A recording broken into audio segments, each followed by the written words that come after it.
Hello അസ്സലാമു അലൈക്കും. എടാ, +2 അറബി പരീക്ഷയിൽ ക്രിസ്മസ് എക്സാമിന് അല്ലെങ്കിൽ നിർബന്ധമായും ചോദിക്കുന്ന ഒരു ക്വസ്റ്റ്യൻ എന്തായാലും ഒരു ഹിവാർ ഏതാളും ചോദ്യം ഉണ്ടാവും. പല കുട്ടികളും എന്ത് ചെയ്യും, ഹിവാർ കാണുമ്പോഴേക്കാണ് 6 മാർക്കിൻ്റെ ക്വസ്റ്റ്യനെ ഹിവാർ ചോദിക്കുക, അതുകൊണ്ട് ഒഴിവാക്കും. സത്യത്തിൽ ഹിവാർ എഴുതുക എന്നുള്ളൊരു പണിയുള്ള കാര്യമല്ല. നിങ്ങൾക്ക് വളരെ ഈസി ആയിട്ട് എന്ത് ചെയ്യുക, അതിൽ മാർക്ക് സ്കോർ ചെയ്യാൻ പറ്റും. അതിനൊരു ട്രിക്സ് ഞാൻ പറഞ്ഞുതരാൻ പോവാണ്. റെഡിയാണല്ലോ? ഈ ട്രിക്സ് ഉപയോഗിച്ചുകൊണ്ട് നിങ്ങൾ ഹിവാർ അടിപൊളി എഴുതുക കേട്ടോ. ഓക്കെ, ഇപ്പോൾ ഹിവാർ നമ്മൾ നല്ലോണം വായിച്ചു നോക്കണം. നമുക്ക് കോമൺ ആയിട്ട് എന്ത് ചെയ്യും, ഹിവാർ ചിലപ്പോൾ ആരൊക്കെ തമ്മിലാണ് ഹിവാർ ക്വസ്റ്റ്യൻ തന്നെ തരും, നിങ്ങൾക്ക് കോമൺ ആയിട്ട് തരും. പക്ഷേ ചില ക്വസ്റ്റ്യൻ ഇങ്ങനെ തരൂല. അപ്പോൾ നമ്മൾ ക്വസ്റ്റ്യൻ നന്നായിട്ട് വായിച്ചു നോക്കിയിട്ട് ആരൊക്കെ തമ്മിലാണ് ഹിവാർ എന്ന് നമ്മൾ ശരിക്കും നോക്കണം. ഇവിടെ നമുക്ക് 2 പേര് കാണാം കേട്ടോ. ഓക്കെ, അപ്പോൾ ഈ രീതിയിൽ നമുക്ക് എന്ത് ചെയ്യാം, നമ്മൾ പേര് നല്ലപോലെ നോക്കി കണ്ടെത്തിയിട്ട് നമ്മൾ എന്ത് ചെയ്യണം. അപ്പോൾ ഈ നോക്കുന്ന ഇടയിൽ നിങ്ങൾക്ക് നല്ലവണ്ണം നോക്കുന്ന സമയത്ത് ഈ ഹിവാർ ഇതിൻ്റെ ഇടയിൽ എന്ത് ചെയ്യുക വെച്ച് കഴിഞ്ഞാൽ പിന്നെ ഹിവാർ നടക്കുന്ന ആളുകളുടെ പേര് നിങ്ങൾ കണ്ടെത്താൻ പറ്റും.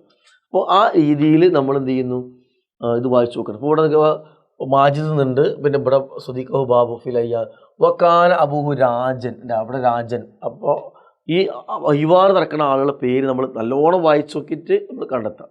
പിന്നെ കോമൺ ആയിട്ട് ഈസി ആയിട്ട് കണ്ടെത്താൻ വേണ്ടി 2-3 വാക്കുകൾ. ഒന്നെന്ന് വെച്ചാൽ ഹിവാറിൻ്റെ ഇതിലുണ്ടാവും ജറ എന്ന് പറഞ്ഞാൽ നടന്നു എന്ന് അർത്ഥം. ജറ, ഒരു ഹിവാർ നടന്നു എന്നുണ്ടാവും. അതല്ലെങ്കിൽ ചിലപ്പോൾ ഉണ്ടാവും ലക്കിയ, കണ്ടുമുട്ടി ഉണ്ടാവും. അതല്ലെങ്കിൽ ചിലപ്പോൾ നിങ്ങൾക്ക് എന്ത് ഉണ്ടാവും വെച്ച് കഴിഞ്ഞാൽ ദാറ നടന്നു, ദാറൽ ഹിവാർ നടന്നു. ഈ വാക്കുകളുടെ അടുത്ത് ആ വരുന്ന സെൻറ്റൻസിന് അപ്പുറത്തൊക്കെ ആയിട്ട് 2 ആളുടെ പേരുണ്ടാവും. നല്ലോണം വായിച്ച് നോക്കി നമ്മൾ ആകെ കണ്ടെത്തേണ്ടത് എന്താണ്, കണ്ടെത്തേണ്ടത് ആരൊക്കെ തമ്മിലാണ് ഹിവാർ എന്നുള്ളതാണ് നിങ്ങൾ ആകെ കണ്ടെത്തേണ്ടത്. ഇങ്ങനെ തന്ന പിന്നെ ഈ പണി കുറഞ്ഞ്. ഓക്കെ, അപ്പോൾ നമ്മൾ ഫസ്റ്റ് സ്റ്റെപ്പ് എന്താണ്, ഹിവാർ ആരൊക്കെ തമ്മിൽ കണ്ടെത്തി. ഓക്കെ, കണ്ടെത്തിയാൽ നമുക്ക് സ്വാഭാവികം നമുക്ക് അറിയുന്ന കുറച്ച് വാക്കുകൾ എന്താണ്, അസ്സലാമു അലൈക്കും, വലൈക്കും അസ്സലാം പറയാം. അതല്ലെങ്കിൽ നമുക്ക് എന്ത് പറയാം, കൈഫൽ ഹാൽ സൊബാൽ ഖൈർ സുബാഹിനൂർ പറയാം അല്ലേ, കൈഫൽ ഹാൽ ജൈൻ അൽഹംദുലില്ലാ എന്നൊക്കെ പറയാം. പക്ഷെ ആ വാക്കുകൾ എന്തായാലും 4 ലൈൻ ഉണ്ടാവും. ക്ലിയർ ആയല്ലോ? പിന്നെ അടുത്തൊരു 4 ലൈൻ നിങ്ങൾ എന്ത് ചെയ്യണമെന്ന് വെച്ച് കഴിഞ്ഞാൽ, ക്വസ്റ്റ്യൻ നിങ്ങൾ മനസ്സിലായ ആളാണെങ്കിൽ 2-3 വട്ടം കുറച്ചൊക്കെ മനസ്സിലാവും. അപ്പോൾ അതുമായി റിലേറ്റ് ചെയ്തിട്ടുള്ള ടോപ്പിക്ക് റിലേറ്റഡ് ആയിട്ടുള്ള എന്തെങ്കിലും നിങ്ങൾ പിന്നെ എന്താ പറയുക, കോൺവെർസേഷൻ നിങ്ങൾ സ്വന്തമായി എഴുതാൻ പറ്റുമെങ്കിൽ നിങ്ങൾ എഴുതുക. ടോപ്പിക് റിലേറ്റഡ് ആയിട്ടുള്ള കാര്യങ്ങൾ എന്തെങ്കിലും എഴുതുക. ഇനി അടുത്ത് ഞാൻ പറയാൻ പോണത് കുറച്ച് ചില സിമ്പിളായിട്ട് എല്ലാ ഹിവാറിലും നിങ്ങൾക്ക് ആവശ്യത്തിന് ഉപയോഗിക്കാൻ പറ്റിയിട്ടുള്ള കുറച്ച് കാര്യങ്ങളാണ് പറഞ്ഞത്. ഇപ്പോൾ ഏതൊരു ഹിവാറെന്ന് പറഞ്ഞാൽ 2 ആൾ തമ്മിൽ കണ്ടുമുട്ടും. ഈ കണ്ടുമുട്ടുന്ന ആളോട് നമുക്ക് എന്ത് ചെയ്യാം, ഇവർ അപ്പോൾ കണ്ടുമുട്ടിച്ചാൽ ഒരാൾ എവിടുന്നോ വരികയാണ്, ചിലപ്പോൾ ഒരാൾ അവിടെ ഉണ്ടാവും, 2 ആൾ എവിടുന്നോ വരികയായിരിക്കും. അപ്പോൾ ഈ വരുന്ന ആളോട് നമുക്ക് ചോദിക്കാൻ പറ്റും, നമ്മൾ സ്വാഭാവികമായിട്ട് ചോദിക്കും ഇവിടുന്ന് വരുന്നതെന്ന് ചോദിക്കും.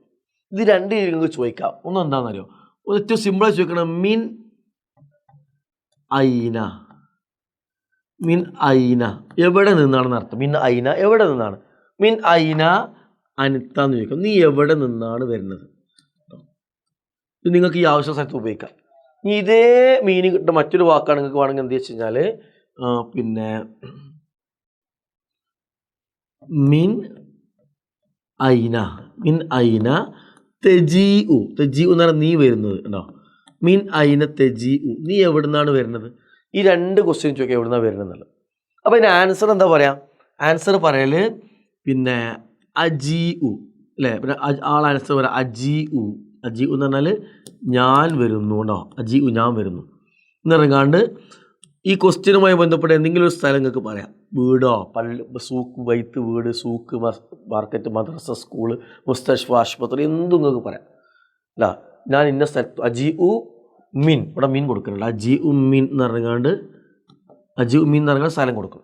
ഇനി അതേപോലെ തന്നെ പിന്നെ ഇതല്ലെങ്കിൽ എന്ത് പറയാം, ഇതല്ലെങ്കിൽ അന ഞാൻ, അന മിൻ, അന മിൻ എന്ന് പറഞ്ഞാണ്ട് എന്ത് ചെയ്യുക, സ്ഥലം പറയാം. അപ്പോൾ ഇങ്ങനെ ഈ 3 ലൈന് ഈ ലൈൻ നിങ്ങൾക്ക് എന്ത് ചെയ്യാം, ഇത് തിരിച്ചു ചോദിക്കാം. വ അൻതാന്ന് ചോദിക്കാം. വ അൻത എന്ന് പറഞ്ഞാൽ നീയോ എന്നാണ് അർത്ഥം അറബിയിൽ. വ അൻത, വ അൻത, വ അൻത, വ അൻത നീയോ, ആൻഡ് യു, നീ എവിടുന്നാണ് വരുന്നത്, ഫുള്ള് ചോദിക്കണ്ട, വാട്ട് യു എന്ന്, അല്ലെങ്കിൽ വ ആൻഡ് യു എന്ന് ചോദിക്കാം. അപ്പോൾ ഇങ്ങനെ ഈ ഒരു സംഭാഷണങ്ങൾക്ക് എല്ലായിടത്തും യൂസ് ചെയ്യാൻ പറ്റും. ഇനി നെക്സ്റ്റ് ചോദിക്കുക എന്താ വെച്ചാൽ, എന്താ വേണ്ടതെന്ന് ചോദിക്കാം അല്ലേ. നിനക്ക് എന്താ എന്താ വേണ്ടത്, നീ എന്താ ഉദ്ദേശിക്കുന്നത് അല്ലേ? എന്താ അറിവ് ചോദിക്കുക. ആ മാതാ, മാതാ എന്താണ്, മാതാ തുരീദ്, മാതാ തുരീദു, നിനക്ക് എന്താണ് വേണ്ടത്, മാതാ തുരീദു, നിനക്ക് എന്താണ് വേണ്ടത്. അപ്പോൾ അയാൾക്ക് പറയാം ഉരീദു അല്ലേ, ഉരീദു എന്ന് പറഞ്ഞാൽ എനിക്ക് വേണം എന്ന് പറഞ്ഞാൽ എന്ത് ചെയ്യാം, അയാൾക്ക് എന്തെങ്കിലും കാര്യങ്ങൾ പറയാം ഇത് അല്ലേ. ഇപ്പം എന്താ വെച്ചാൽ ഉരീദു, പിന്നെ എന്താ പറയുക, ഉരീദു എൽമാ, എനിക്ക് വെള്ളം വേണം അല്ലേ. ഇത് പിന്നെ ആവശ്യം, അല്ലെങ്കിൽ ഉരീദു ഷോപ്പിൽ പോവുകയാണെങ്കിൽ എന്ത് ചെയ്യണം, ഉരീദു അൽ കലം കിതാബ് അല്ലേ, അല്ലെങ്കിൽ ഹറവാത്ത് പച്ചക്കറി എന്തും പറയാം. അങ്ങനെ നിങ്ങൾക്ക് എന്താണ് വേണ്ടത് എന്നുള്ളതിന് മാതാ തുരി എന്നുള്ളൂ, എനിക്ക് വേണം എന്നുള്ളതിന് ഉരീദ് യൂസ് ചെയ്താൽ മതി. ഓക്കെ. പിന്നെ നെക്സ്റ്റ് നമുക്ക് ചോദിക്കാം, നിനക്ക് എന്താ പറ്റും, വാട്ട് ഹാപ്പൻ ടു യു, നിനക്ക് എന്താ പറ്റിയത് ഉണ്ടോ, മാതാ ആപ്പ്. അപ്പം എന്ത് ചോദിക്കാൻ പറ്റിയ വാക്കാണെന്ത്, മാതാ എന്താണ്, മാതാ അസോബക്ക, മാതാ അസോബക്ക സ്ത്രീയാണ് അസോബക്ക്. വാട്ട് ഹാപ്പൻ ടു, നിനക്ക് എന്താ പറ്റിയത് അല്ലേ. അപ്പോൾ നമുക്കെന്ത് പറയാം, അസോബനി ഉണ്ടോ, അസോബനി എനിക്ക് എന്നെ ബാധിച്ചു അല്ലേ. അൽ മറന്ന് എന്തെങ്കിലും പറയാം, മറന്ന് രോഗം, എനിക്ക് രോഗം ബാധിച്ചിട്ടുണ്ട് അല്ലേ. അല്ല ആത്തിഷ്, എനിക്ക് ദാഹമുണ്ട്, അല്ലെങ്കിൽ അങ്ങനെ എന്തും പറയാം. നിങ്ങൾക്ക് അസോബനി എന്ന് പറഞ്ഞാണ്ട് എന്തെങ്കിലും ചേർത്ത് കൊടുക്കാം. പിന്നെ നമ്മൾ സ്വാഭാവികമായിട്ടും പിന്നെ നമ്മൾ ചോദിക്കുകയാണ്, ഇതിന് പ്രയാസങ്ങളുണ്ടോ അല്ലേ, അതിനെന്താ അറിവ് ചോദിക്കുക, നിനക്ക് എന്തെങ്കിലും പ്രയാസം ഉണ്ടോ, ഹൽ, ഹൽ എന്ന് ഉണ്ടോ എന്നാണ്. ഹൽ ഇന്ദക്ക, അല്ല ഇന്ദക്ക നിനക്കുണ്ടോ, അയ്യു എന്തെങ്കിലും, അയ്യു മുഷ്കിലത്തുൻ, അയ്യു മുഷ്കില നിനക്കെന്തെങ്കിലും പ്രയാസമുണ്ടോ അല്ലേ. അപ്പോൾ ഒന്നെങ്കിൽ ആയിരിക്കും എന്തിനാ നഅം, അസോബനിയൽ മറക്കും എന്താണ് രോഗം ഉണ്ടെന്നൊക്കെ പറയാം. അതല്ലെങ്കിൽ എന്ത് പറയാം, ലാ ഇല്ല. എന്നിട്ടോ എപ്പോഴും നമ്മൾ അറബിയിൽ പറയാം അൽഹംദുലില്ലാ. അൽഹംദുലില്ലാ എന്ന് പറഞ്ഞ അർത്ഥം നമുക്കറിയാം അള്ളാഹിനെ സ്തുതി, അൽഹംദുലില്ലാ കുഴപ്പമൊന്നുമില്ല. ബി ഖൈർ എന്ന് പറയണം. എന്തെങ്കിലും എപ്പോഴും അറബിയിൽ എന്താണ് വയ്യായി ഉണ്ടെന്ന് വെച്ചാൽ അൽഹംദുലില്ലാ ബി ഖൈർ, അൽഹംദുലില്ലാ ഖൈർ കുഴപ്പമൊന്നുമില്ല, ആ ഇതിലാണ് അറബിയിൽ എപ്പോഴും മറുപടി. ഇതും പറയാം ഉണ്ടാവും. ഇനി നിങ്ങൾക്ക് കോമൺ വളരെ സിമ്പിളായി, ഇനി ഈ കണ്ടുമുട്ടിയ ആളുകൾ അവിടെ തന്നെ നിൽക്കുമോ ഇല്ല, തിരിച്ചു പോകും. പോണ സമയത്ത് എല്ലാം പോണ പിരിഞ്ഞു നമുക്ക് തിരിച്ചു ചോദിക്കാൻ എന്താണ്, ഇലാ ഐന, ഇലാ ഐന എന്ന അർത്ഥം എവിടേക്കാണ് അർത്ഥം കേട്ടോ.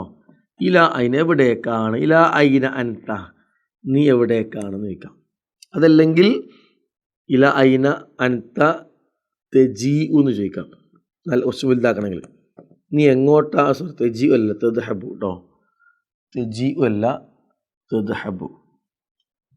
ലാ ഐന അൻത തെദ്ഹബു ചോദിക്കാം, തെറുഹു ചോദിക്കട്ടോ, നീ എങ്ങോട്ടാണ് പോണത്. അപ്പോൾ പറയുന്നതാണ് അദ്ഹബു ഞാൻ പോകുന്നു,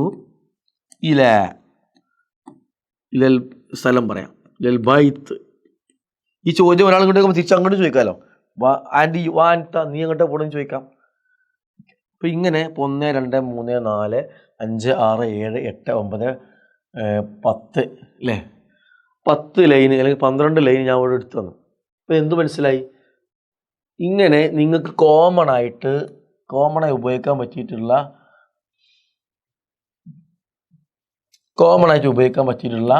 10 ലൈൻ ഞാൻ പറഞ്ഞു ഉണ്ടോ. അപ്പോൾ ഇതിൽ 10 ലൈൻ ഇത് കൂട്ടി ഇത് ഞാൻ ഒരു വൺ വേ ചോദ്യം മാത്രമേ ഉള്ളൂ. ഈ ചോദിക്കുന്ന ആൾക്ക് തിരിച്ചു ഇതേ ചോദ്യം ചോദിക്കാം, അപ്പോൾ നമുക്ക് അതേ ആൻസർ തിരിച്ചും പറയാം, അങ്ങനെയൊക്കെ ചെയ്യാം. അപ്പോൾ ഈ വാക്കുകൾ കോമൺ ആയിട്ട് എല്ലാ ഹിവാറിലും ആവശ്യാനുസരണം ഉപയോഗിക്കാം. ഇനി അവസാനിക്കുന്ന സമയത്ത് നമ്മൾ എന്ത് പറയും, അവസാനിക്കുന്ന സമയത്ത് ശുക്രൻ അഫ്വാൻ അസ്സലാമു അലൈക്കും വലൈക്കും അങ്ങനെയും പറയും. അപ്പോൾ നമുക്കൊന്ന് എണ്ണി നോക്കട്ടോ.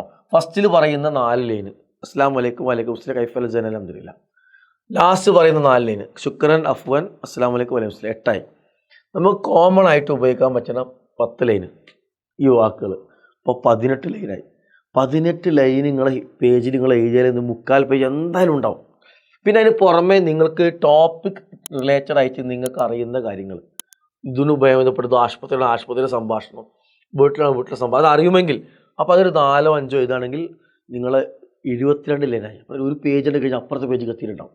അപ്പോൾ ഒരു പേജൊക്കെ യുവാർ എഴുതി ആ യുവാറിന് ഫുൾ മാർക്ക് എന്തായാലും ഉറപ്പാണ്. സോ ഈ രീതിയിൽ നിങ്ങൾ എന്ത് ചെയ്യുക, ഹിവാർ ഉപയോഗിക്കുക. എപ്പോഴും ശ്രദ്ധിക്കേണ്ട എന്താണ്, ടോപ്പിക്കുമായി ബന്ധപ്പെട്ട കാര്യം ആദ്യം എഴുതണം കേട്ടോ. അറിയണ കാര്യം ആദ്യം എഴുതണം, എന്നിട്ടേ കോമഡിൻ്റെ കാര്യങ്ങളൊക്കെ എന്ത് ചെയ്യാൻ പറ്റുള്ളൂ, പരമാവധി എഴുതാൻ പാടുള്ളൂ എന്നുള്ളതാണ്. അപ്പോൾ ഈ ട്രിക്കുകൾ ഉപയോഗിക്കുക, ഈ വാക്കുകളൊക്കെ ഉപയോഗിച്ചിട്ട് ഇനി ഹിവാർ വന്ന ഒരിക്കലും ഒഴിച്ചു തരരുത്. ഏത് ഹിവാർ വന്നാലും ആളെ കണ്ടെത്തുക, ആവശ്യാനുസരണ വാക്കുകൾ ഉപയോഗിച്ചുകൊണ്ട് എന്ത് ചെയ്യുക, എഴുതാൻ ശ്രമിക്കുക.